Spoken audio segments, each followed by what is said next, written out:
Bonjour peuple de Dieu, bonjour enfants de Dieu. Nous vous bénissons dans le nom glorieux de Jésus-Christ de Nazareth. Nous voici encore une fois de plus dans un autre numéro, toujours sur la même voie et surtout sur la même chaîne. Nous voulons partager toujours la parole de Dieu en ce qui concerne le grand thème que nous sommes en train d'arroser cette année, l'accomplissement. Comme nous l'avions dit, l'accomplissement, pour qu'il soit effectif, il nous faudra marcher selon les 4 piliers que nous avons définis, à savoir la foi, l'amour, le pardon et la réconciliation. Bien-aimés, pour aujourd'hui, nous voulons ajouter quelque chose en ce qui concerne la foi, car nous savons, sans la foi, il est impossible d'être agréable à Dieu. Et la Bible dit, par rapport à la foi, plusieurs personnes ont fait même naufrage. La foi, bien-aimé, c'est un thème qui est très vaste dans la Bible, c'est un thème qui est vraiment dans une extension très large. Je crois que par la grâce que Dieu nous a donnée, nous essayons aussi de mettre une pierre à cet édifice qui est l'Église. Et lorsque nous parlons de l'Église, nous voyons la vie ou le monde chrétien. Bien-aimé dans le Seigneur, comme je venais de le dire, aujourd'hui nous allons ajouter quelque chose selon la grâce et les privilèges que le Seigneur nous donne en ce jour. Nous allons rapidement, sans tarder, prendre une écriture de la parole de Dieu et dans laquelle nous allons échanger en ce jour. Nous sommes dans le livre des Psaumes, le chapitre 60, et nous allons lire le dernier verset de ce chapitre, c'est le 14e verset. C'est ce qui sera comme l'introduction de notre message de ce jour. Bien-aimé, la vie chrétienne, c'est une vie qui demande beaucoup de sacrifices et surtout beaucoup aussi de compréhension par rapport à la révélation que le Seigneur nous donne dans sa parole. J'aimerais vous rappeler que notre verset de base pour ce mois, bien sûr, d'avril, par rapport à la foi, nous avons pris l'écriture de Matthieu, le chapitre 24, nous avons lu le verset 6 jusqu'au verset 15. Et nous nous sommes beaucoup attardés sur les deux versets, le verset 6 et le verset 15. Où nous avons dit, vous entendrez les bruits des guerres, vous entendrez aussi des guerres. Alors j'aimerais vous rappeler seulement, même si nous parlons de la foi ici, c'est par rapport à ces combats, par rapport à cette guerre, par rapport à cette dimension du combat. La guerre ici, bien aimée, elle n'est pas seulement physique ou matérielle, comme nous l'avions dit. La guerre, elle est aussi spirituelle, elle est aussi morale, elle est aussi psychologique. C'est une guerre où nous, les hommes, nous sommes impliqués d'une manière directe ou d'une manière indirecte. Je sais que même toi, quand tu me suis là, quelque part, il y a quelque chose. Lorsque nous parlons de la guerre, c'est quelque chose qui fait obstacle à l'avancement, quelque chose qui fait obstacle à l'évolution. Ça constitue, c'est ça la guerre. C'est dans cette dimension-là que nous parlons de la guerre. C'est pourquoi nous disons que ce n'est pas seulement une guerre physique avec les armes que nous pouvons voir avec les yeux. Parce qu'il y a des choses, même à l'intérieur de toi-même, qui s'opposent à ton bien-être. La Bible nous dit, avec Dieu, nous ferons des exploits. Il écrasera nos ennemis, nous disons Amen. Bien aimé, c'est un verset court, un verset certes que tu as déjà entendu, un verset que tu as lu, un verset que tu as déjà prêché, un verset sur lequel on t'a déjà prêché, on t'a déjà enseigné. La Bible dit, avec Dieu, nous ferons des exploits. Nous prenons d'abord la partie A de ces versets. Avec Dieu. Ici, bien-aimé, nous parlons de la foi. Mais tu peux te poser la question de dire comment ces versets est par rapport à la foi. Est-ce que dans ces versets, il est dit, on parle de la foi? Oui, certainement. On parle de la foi dans ces versets. Et c'est ce que nous voulons comprendre ensemble avec l'aide du Saint-Esprit. Avec Dieu, nous ferons des exploits. Bien-aimé dans le Seigneur, ne fera des exploits que celui qui est ensemble avec Dieu. Celui qui est avec Dieu fera des exploits. Et lorsqu'on dit « nous ferons des exploits », comprenez que c'est le futur simple. C'est le futur simple. Nous ferons des exploits avec Dieu, ensemble avec Dieu. Et ici, Dieu, comprenez que c'est la parole même. Donc, avec la parole de Dieu, nous ferons des exploits. Pourquoi Dieu, c'est la parole? Là, je te ramène dans l'évangile de Jean, le chapitre 1er et le verset 1er, si nous voulons commencer par là. Et là, nous allons seulement dire quelques mots là-dessus. Au commencement était la parole. La parole était avec Dieu. et la parole était Dieu.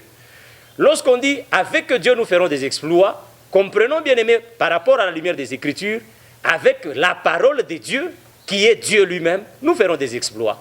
Oui, la parole change, la parole transforme, la parole bénit, la parole crée, parce que c'est avec cette parole que Dieu lui-même a créé, lui en tant que la parole. Alors si, avec la parole de Dieu, nous ferons des exploits, Christ dit, lorsque je reviendrai, trouverai-je la foi? Voilà la question. Trouverai-je la foi où? Ce n'est pas seulement dans le monde, ce n'est pas dans les arbres. Cette foi dont Christ a besoin, lorsqu'il reviendra, c'est la foi qui est en toi. Et laisse-moi te dire, certainement, Christ est avec nous. Et à chaque fois qu'il a besoin de faire quelque chose, il faut qu'il trouve la foi en nous. Et cette foi, c'est la parole de Dieu qui doit être ancrée dans notre cœur, dans notre vie. Voilà, avec Dieu, nous ferons des exploits. Et ces exploits-là, comment est-ce que nous les ferons? C'est lui l'Éternel maintenant qui va écraser nos ennemis. Là, je comprends réellement, lorsqu'on parle des ennemis, certainement, nous avons un combat. Cet ennemi-là, ou l'adversaire que nous avons, principal, c'est le diable. Ici, comprenez le combat, comme je l'ai dit dans les numéros passés, c'est la lutte entre les ténèbres et la lumière. Le combat n'a pas commencé avec l'homme. Toi et moi, nous n'avons pas commencé le combat. Le combat a commencé au ciel. C'est là que le combat a commencé. Quand Dieu a créé toutes choses, il a vu que c'était bon. Et il a dit, maintenant, je vais séparer la lumière d'avec les ténèbres. Le fait de séparer seulement la lumière avec les ténèbres, le combat commence. La lutte commence. Le paradoxe commence. Parce que les ténèbres cherchent à tout prix à triompher sur la lumière. Et la lumière cherche à triompher sur les ténèbres. Le combat commence déjà. Et comprenez, quand Dieu a précipité diable et Satan, Lucifer, ici sur terre, c'est pour que le combat que le diable a commencé depuis le ciel puisse se répercuter et continuer ici sur terre. Vraiment, ici, je ne vous parle pas du combat d'une manière peut-être systématique. Je fais seulement allusion au combat pour que nous puissions comprendre notre dimension de la foi. Parce que la foi dont nous parlons ici, bien-aimés, c'est une foi qui agit. Ce n'est pas une foi qui attend. Et cette foi dont nous parlons, dans notre message et dans tous les numéros que nous parlons, pour qu'il y ait accomplissement, c'est une foi qui doit être mesurable. Parce que selon la parole de Dieu, la foi, bien sûr, elle a la mesure. On peut mesurer la foi. Tu peux être surpris de comprendre ou d'entendre que nous sommes en train de dire que la foi peut être mesurée. Oui, la foi peut être mesurée. Lorsque nous lisons ou nous parcourons la parole de Dieu, là, je ne vais pas vous bourrer de beaucoup de versets, je me réfère seulement à la parole de Dieu. Vous savez, quand Jésus a marché sur les eaux, Pierre devait le suivre parce qu'il a dit, si c'est toi Seigneur, réellement, ordonne que je te suive. Voilà, réellement, Pierre a osé de suivre le Seigneur. Qu'est-ce que le Seigneur a dit quand Paul commençait à chavirer, commençait à s'enfoncer dans l'eau? Il a dit, homme de peu de foi, peu de foi. Si le Seigneur lui-même considère qu'il y a un peu de foi, nous lisons aussi Job, dans les livres de Job, on parle de Job que c'était un homme, même dans les actes des apôtres, il était un homme plein de foi. Alors, avec les deux termes, nous comprenons que la foi est mesurable. Elle peut être peu, elle peut être grande, elle peut être pleine. Donc, il y a déjà une mesure, une capacité. Et là, la foi, c'est la dimension de la capacité d'agir, la capacité de croire, la capacité d'accepter la parole du Seigneur. J'aimerais revenir au verset que nous avons donné en introduction pour ce message. Avec Dieu. Nous venons de comprendre avec l'évangile de Jean au chapitre 1er, à partir du premier verset, qu'être avec Dieu ou garder Dieu, c'est garder sa parole. Au commencement était la parole était avec Dieu, la parole était Dieu. Si nous disons qu'avec Dieu nous ferons des exploits, nous dirons aussi, avec la parole de Dieu, nous ferons des exploits. Avec la parole, nous ferons des exploits. Et ici, cette parole que Paul a compris, il a dit, elle est plus puissante de séparer moelle et os, de séparer jointure. Cette parole, si tu la gardes, tu peux faire des exploits. Et quand tu fais des exploits avec cette parole, c'est Dieu maintenant lui-même qui écrase les ennemis. Donc le combat, bien aimé, comme Israël, Dieu dit à Moïse, parle à mon peuple de garder silence. Le silence dont Israël devait parler, quand Dieu dit à Moïse, parle à mon peuple, Moïse a entendu Dieu. C'était la parole de Dieu, c'était la voix de Dieu. Moïse a parlé à Israël. C'était la voix de Moïse qui parle maintenant. Israël devait garder cette parole de l'Éternel. Garder silence. Et ils verront aujourd'hui la délivrance. Les exploits, bien-aimés, sont venus devant Israël quand ils ont gardé la parole de Dieu prononcée par Moïse. Dis à mon peuple de garder silence. Cette parole, c'était la parole de Dieu. Ce n'était pas la parole de Moïse. Lorsque nous gardons la parole de Dieu, les exploits, c'est l'Éternel qui les accomplit. Il dit, il écrasera maintenant nos ennemis. Oui, les ennemis doivent être écrasés pendant ces siècles, pendant ce temps. Parce que, bien aimé, la foi ne doit pas être une foi qui attend, c'est une foi qui agit. Bien aimé dans le Seigneur, comme nous venons de le dire dans ces versets introductifs, j'aimerais qu'on prenne une illustration biblique afin de comprendre les choses que nous sommes en train de vous transmettre. Et là, nous allons aller dans le livre de Daniel, chapitre 6. Et ce qui nous intéresse dans ce chapitre, c'est le verset 23. Oui, bien aimé dans le Seigneur, cette histoire, c'est une histoire biblique, une histoire connue.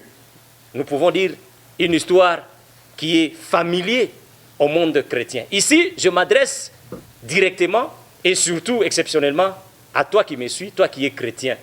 Ça fait autant d'années, ça fait autant de jours que tu es chrétien.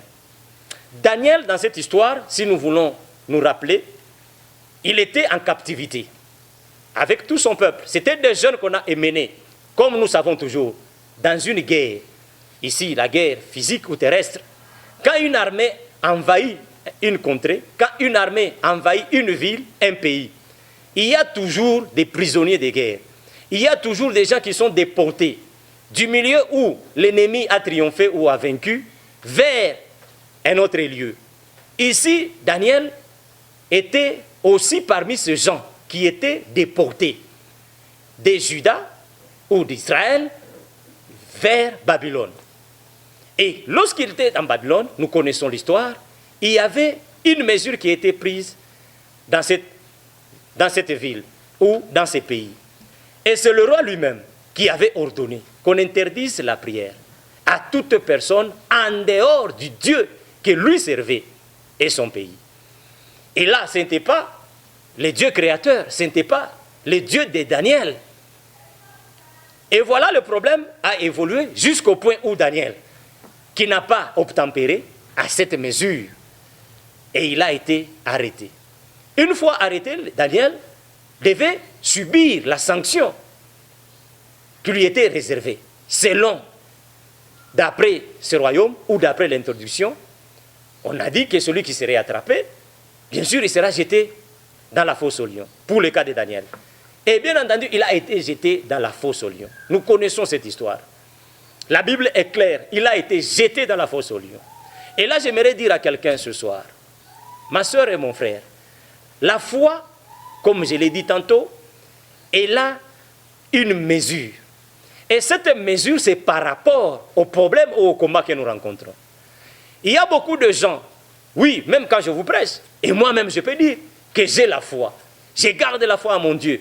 Oui, peut-être c'est par rapport aux événements, par rapport à la situation que je vis, à la situation que je traverse, au temps que je traverse. Et toi, tu as aussi la foi par rapport aux situations que tu traverses. Mais si on nous mettait dans une autre circonstance, là maintenant notre foi sera éprouvée, notre foi sera mesurée maintenant. Là nous saurons réellement, nous avons peu de foi ou nous avons une pleine foi ou une grande foi. Christ lui-même a dit, si vous aviez la foi comme un grain de sénévé, un grain de sénévé, voilà pourquoi j'insiste que la foi est mesurable par rapport à la capacité. Elle est mesurable. Ici, Daniel se retrouve dans une situation très délicate. On l'a jeté dans la fosse aux lions. Et Daniel étant dans la fosse aux lions, le jour qui suivait, le roi qui a pris la décision pour cette sanction s'est réveillé tôt. La Bible dit avec l'horreur. Il s'est dirigé droit à la fosse aux lions. Et le roi appela Daniel d'une voix triste, selon le verset que nous venons de lire. Bien, vous savez, en ce moment où nous traversons des situations difficiles, des moments, des temps difficiles, des temps de douleur, Dieu est en train de nous appeler pour voir réellement si nous gardons encore cette foi dont il a besoin. Mon frère, ma soeur, Dieu est en train de t'appeler dans la situation où tu te retrouves. Et d'une voix triste, le roi appelle Daniel. Daniel, les serviteurs du Dieu vivant, est-ce que ton Dieu que tu sers avec persévérance? Bien aimé, j'aimerais commencer dans cette histoire par ce terme persévérance. La foi, comme nous l'avions défini, selon Hébreu, une ferme assurance de choses qu'on espère et une démonstration de celles qu'on ne voit pas. Lorsqu'on parle de la fermeté, bien aimé, nous voyons dedans la persévérance. La persévérance. Ô Daniel, serviteur du Dieu vivant, est-ce que ton Dieu, lequel tu sers avec persévérance, bien aimé, servir Dieu, c'est s'accrocher à sa parole. Servir Dieu, c'est être obéissant à sa parole. Mais les problèmes peuvent venir lorsque nous servons Dieu. Et notre attitude maintenant, dans ces problèmes qui viennent, dans ces difficultés qui viennent, c'est nous accrocher à ce que Dieu nous dit. Ici, le roi a reconnu que Daniel servait son Dieu avec persévérance. Lui qui aurait interdit aux gens de prier, le véritable Dieu créateur, reconnaît au moins chez Daniel que Daniel sert son Dieu avec persévérance. Alors, j'aimerais dans ce message, bien aimé, aussi donner ces préoccupations. Ma soeur et mon frère, tu es là. Je sais que tu ne modères pas. Je sais que peut-être tu ne prêches pas. Mais d'une manière ou d'une autre, tu es serviteur de l'Éternel. Tu es dans l'église. Tu es chrétien. Comme je l'ai dit à l'introduction, ça fait autant de jours, autant d'années. Est-ce que réellement tu es persévérant? Parce que même les ennemis de Daniel ont reconnu la persévérance de Daniel. Nous venons de lire dans le psaume 60, le verset 14. Avec Dieu, nous ferons des exploits et il écrasera nos ennemis. Quand est-ce que Dieu peut écraser nos ennemis?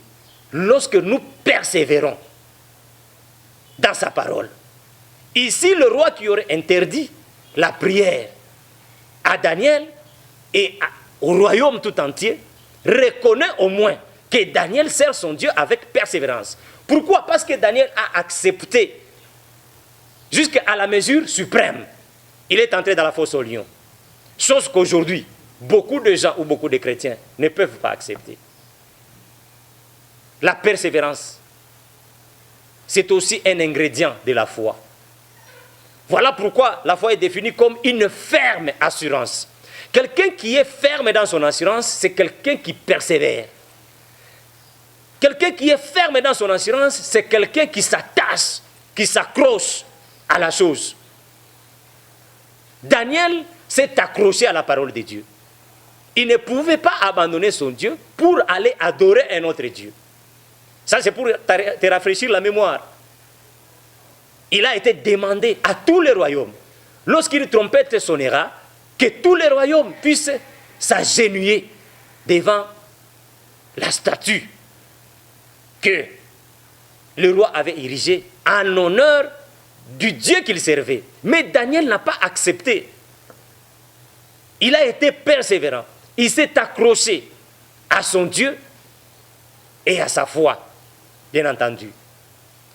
Et le roi lui dit, est-ce que le Dieu que tu sers avec persévérance t'a-t-il sauvé de la guerre, de la fosse aux lions?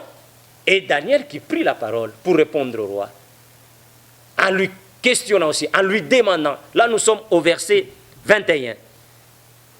Et Daniel qui pose aussi la question au roi. Daniel dit au roi, roi, vis éternellement.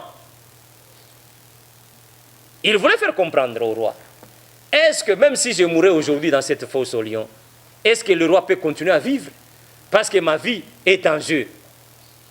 Et ici, j'aimerais souligner quelque chose.